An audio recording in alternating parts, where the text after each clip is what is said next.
दोस्तों नमस्कार, स्वागत करता हूं आपके अपने YouTube channel Mohan Babu GK education centre में। जैसा कि दोस्तों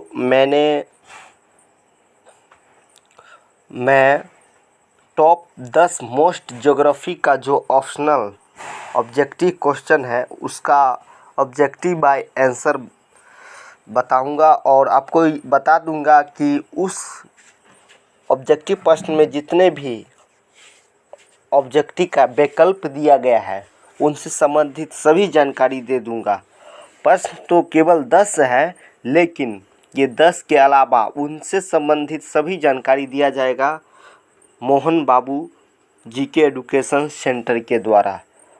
तो जैसा कि दोस्तों मैं अपने YouTube channel Mohan Babu GK education centre पर ज्योग्राफी, हिस्ट्री, साइंस, मानव से संबंधित बहुत सी जानकारी लेकर आता हूं, जो आपको अच्छा और उपयोगी रहता है।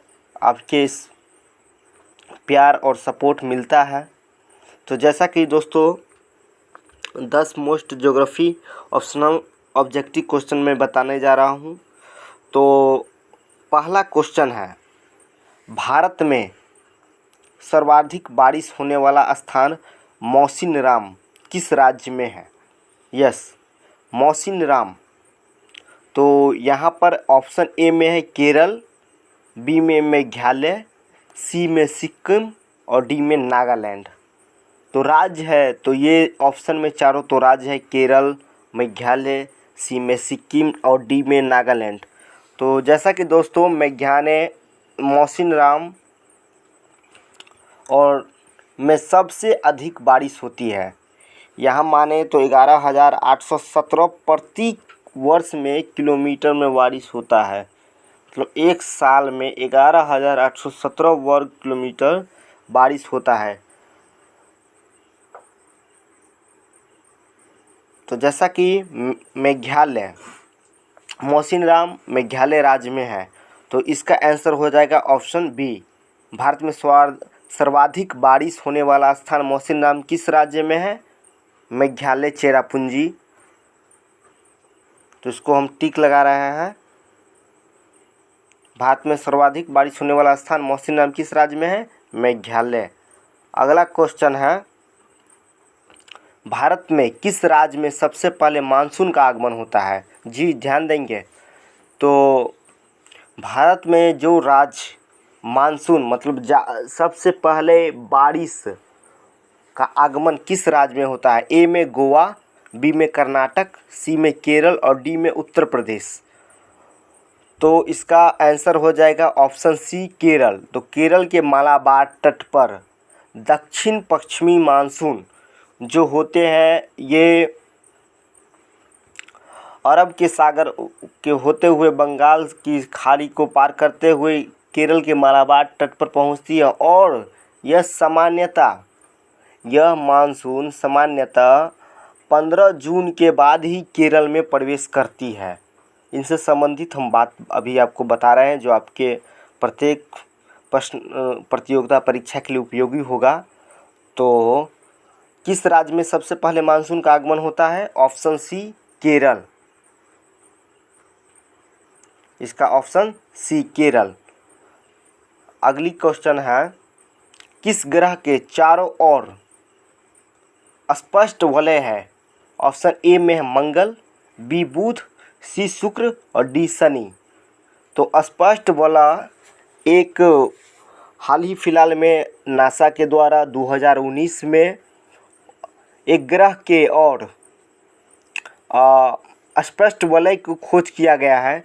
स्पष्ट वलय 1,33,00,000 ऐसा क्षेत्र में फैला हुआ है, जो मलबा और का टुकड़ा है। यह ग्रह है शनि।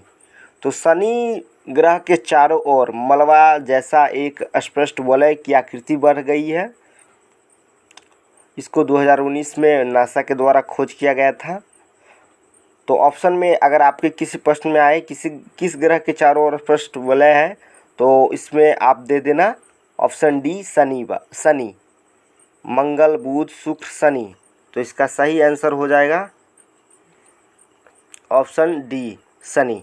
स्पष्ट बल है। ये मलबा का धूल कण का जो विशेष मिश्रण है और शनि के चारों ओर एक वलय की आकृति जैसा हो चुका है। नासा के द्वारा 2019 में इसकी पुष्टि की गई थी।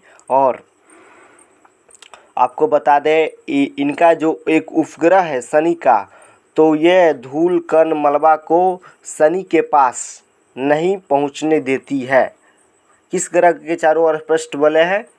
Option D Shani. अगली क्वेश्चन की ओर चलते हैं।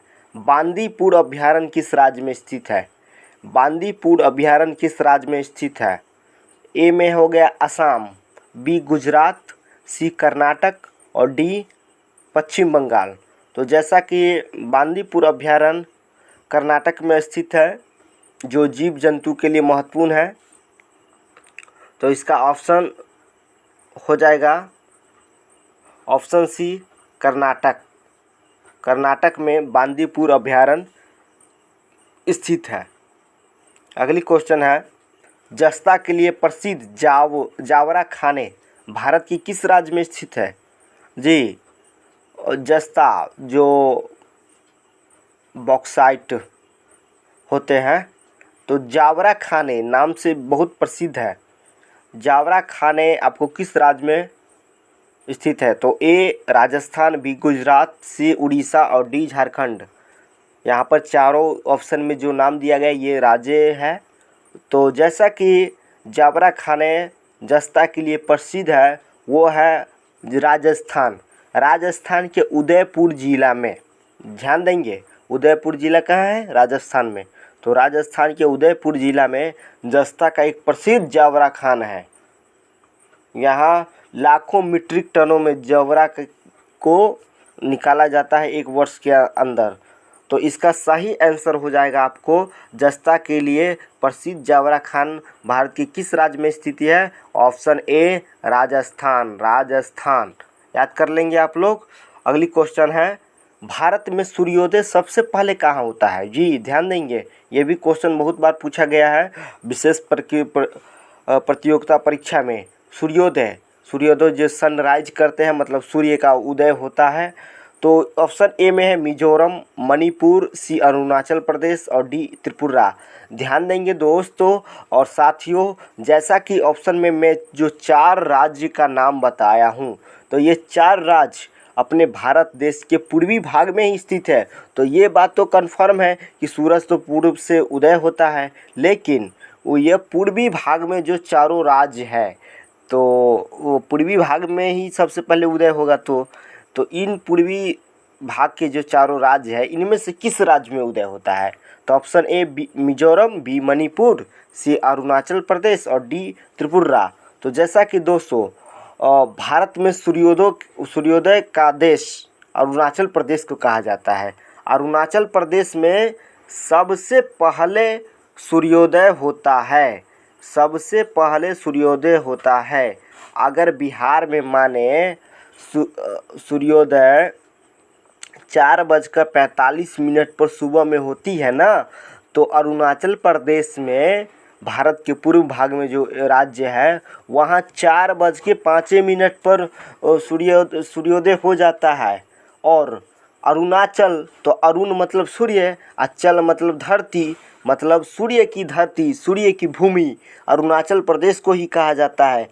दोस्तों जैसा कि क्वेश्चन तो मात्र 10 ही है, लेकिन इनसे और जुड़े तथ्य को हम समझाने की अधिक से अधिक कोशिश करते हैं, इसीलिए मेरे वीडियो पर बने रहें और पूरा वीडियो को देखें।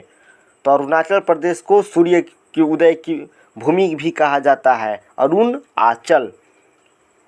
सामान्यतः बिहार में अगर 4:45 में अगर सूर्य उदय होगा अगर सुबह में, तो अरुणाचल प्रदेश में 4 बजे हो जाएगा। लेकिन एक और विशेष बात है, और यहाँ सूर्य अस्त भी सबसे पहली हो जाती है, क्योंकि पृथ्वी के परिक्रमा के बाद सूर्य पूरब से होते हुए पश्चिम की ओर जाती है, तो वहाँ 4 बजे ही शाम हो जाती है, रात जैसा अंधेरा फैलने लगता है अरुणाचल प्रदेश में। ये भी बात आप गौर कर लेंगे।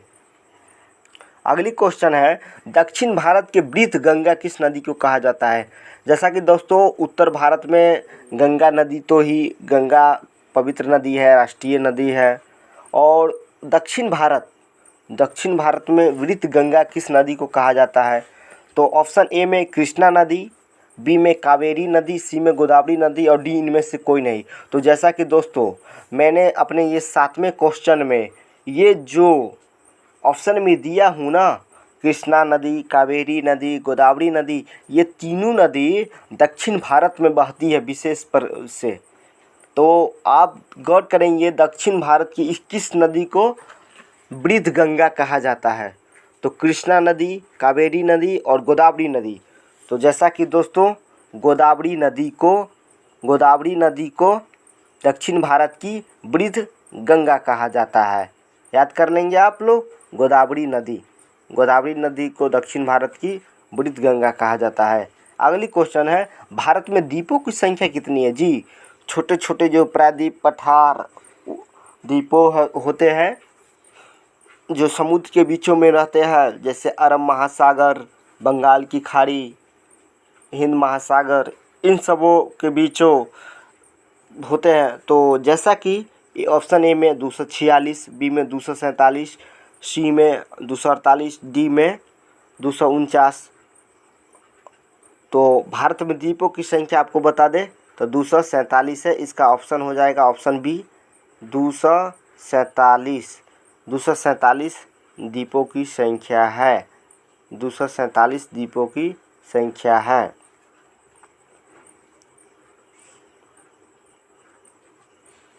भारत का रूर किसे कहा जाता है? याद रखेंगे, रूर एक विशेष प्रकार की जो पर्वत पर आ चुके हैं। तो जैसा कि दक्कन की पहाड़ी ऑप्शन ए में है, छोटा नागपुर के पठार को, इलायची पहाड़ी को और डी में से कोई नहीं। तो आपको हम बता दें ये सभी रूर तो आप याद कर लेंगे। यहाँ पर ऑप्शन डी में तो कुछ नहीं है, लेकिन ऑप्शन ए में दक्कन की पहाड़ी, छोटा नागपुर के पठार को, इलायची। तो रूर ऐसा जगह है जो पहाड़ पर ही पाया जाता है। और ऑप्शन ए में है दक्कन की पहाड़ी, ये तो पहाड़ भी है, छोटा नागपुर ये भी पठार है, इलायची की पहाड़ी। तो दक्कन की पहाड़ी बंगाल की खाड़ी के बगल में स्थित है। छोटा नागपुर के पठार, तो छोटा नागपुर के पठार झारखंड राज्य के रांची के समीप छोटा नागपुर पठार है, जो दामोदर नदी और स्वर्ण रेखा नदी, जो झारखंड की प्रमुख नदियां हैं, दामोदर नदी, स्वर्ण रेखा नदी और रांची तो झारखंड की राजधानी भी है। तो इन्हीं के बगल में छोटा नागपुर का पठार को भारत का रूर कहा जाता है। इलायची पहाड़ी माने तो यह केरल में है और डी तो इनमें से कोई नहीं। तो भारत का रूर किसे कहा जाता है? छोटा नागपुर के पठार को। ऑप्शन बी याद रखेंगे आप लोग। ऑप्शन डी है, भारत में मुख्य समुद्री सीमा की लंबाई कितनी है? जी, जैसा कि दोस्तों मैंने पिछले वीडियो में बताया था स्थलीय सीमा और समुद्र के बारे में। तो स्थलीय सीमा जो होता है जहां स्थल ही किसी दूसरे देश की मिलते हैं, मतलब स्थल के माध्यम से वो दूसरे देश में जा सकते हैं, उसी को स्थलीय सीमा कहते हैं। लेकिन समुद्री सीमा भी भारत में है। तो जैसा कि ऑप्शन ए में है 6000 किलोमीटर, 6100 किलोमीटर, 6200 किलोमीटर, 6300 किलोमीटर। तो भारत में मुख्य समुद्री सीमा आपको बता दें तो ऑप्शन बी में 6100 किलोमीटर स्थित है, क्योंकि समुद्री सीमा जो समुद्र के ही से संबंधित होगा। तो भारत में जैसे बंगाल की खाड़ी के बगल में बांग्लादेश से सीमा से संबंधित है, ये माने हिंद महासागर श्रीलंका से संबंधित है। अरब महासागर गुजरात के कच्छ मालाबार तट इनसे और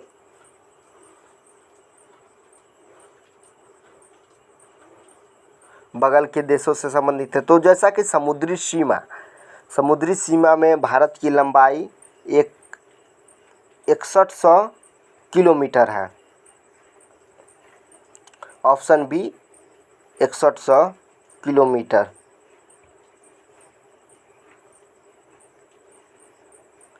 दोस्तों, अपने YouTube channel Mohan Babu GK education centre के माध्यम से आपको विशेष ज्योग्राफी के 10 objective optional question with answer आपको मैंने बता दिया और उनसे संबंधित बहुत से जानकारी आपको इस वीडियो के माध्यम से दिए हैं। अगर यह वीडियो आपको अच्छा लगे तो प्लीज़ चैनल को सब्सक्राइब कर देना। Mohan Babu GK education centre को सब्सक्राइब करना, यूट्यूब पर सर्च करना Mohan Babu GK education centre और बेल आइकन को प्रेस करना और अधिक से अधिक लाइक, शेयर एंड कमेंट करना। वीडियो देखने के लिए आपको दिल से धन्यवाद, आभार। मिलते हैं किसी नए वीडियो पर नए जानकारी के साथ। तब तक के लिए नमस्कार। जय हिंद, जय भारत।